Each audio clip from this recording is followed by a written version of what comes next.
So, some investors take short positions in the shares of a company while buying bonds that the company might have. Yes, well, there's a case in point right at this moment where there are people. I'm not actually long the bonds of Afrin, but it's a good hedging strategy if you know what you're doing. In a distressed company, you might buy the bonds at a very distressed price. For instance, the bonds in Afrin are trading at 40 pence in the pound or 40 cents in the dollar.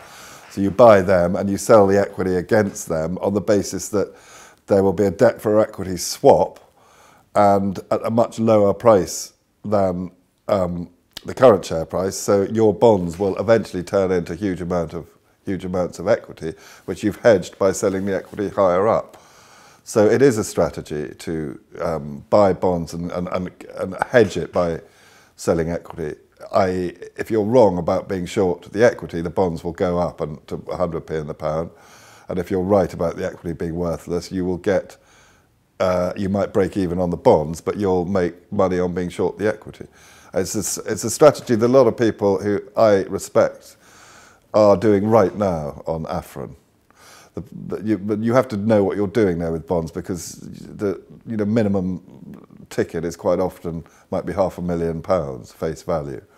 So on one investment, you'd have to be spending a minimum of £200,000 on if you wanted to buy the bonds at 40 cents in the pound, which suggests you have to be relatively sophisticated and know what you're doing. They can also be very illiquid. They tend to trade on the sort of Luxembourg exchange or very illiquid over-the-counter markets in this country. So it's not something that really retail investors can get involved in.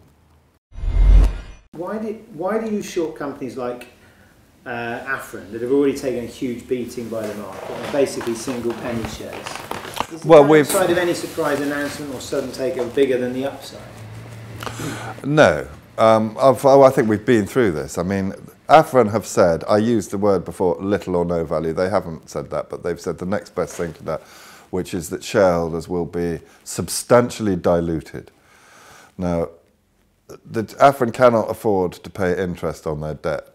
Substantial dilution means, to me, as I think I said earlier, a lot less than 60 million being given to the shareholders.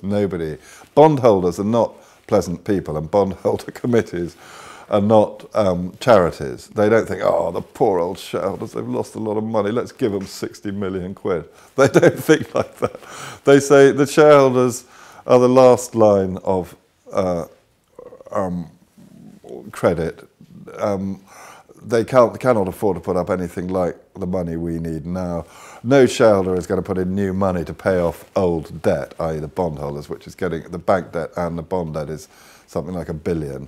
It's just crazy for anybody to think. As you say, the potential upside of a takeover. They've been in takeover talks for 3 months with Seplat, a Nigerian company. The talks failed. Who else is going to come in with the uncertainty of the oil price? People say, oh, the oil price has gone up since then from $40 to $60. It doesn't matter. It's too late. The chances of somebody if you wanted to take over Afrin, you wouldn't talk to the shareholders, you wouldn't think about the shareholders. You'd go and talk to the bondholders and you'd say, I'll give you maybe 50p in the pound, maybe 40p in the pound. Let's talk about it. The shareholders are the last people any potential acquisitor of Afrin are going to talk to. They don't matter. The company is in default as of the 3rd, which is 2 days ago. They defaulted upon a bond payment. That's not good. And the share price isn't reflecting that. I was short before that, but it was pretty obvious, looking at the breakdown of the talks, that this was going to happen.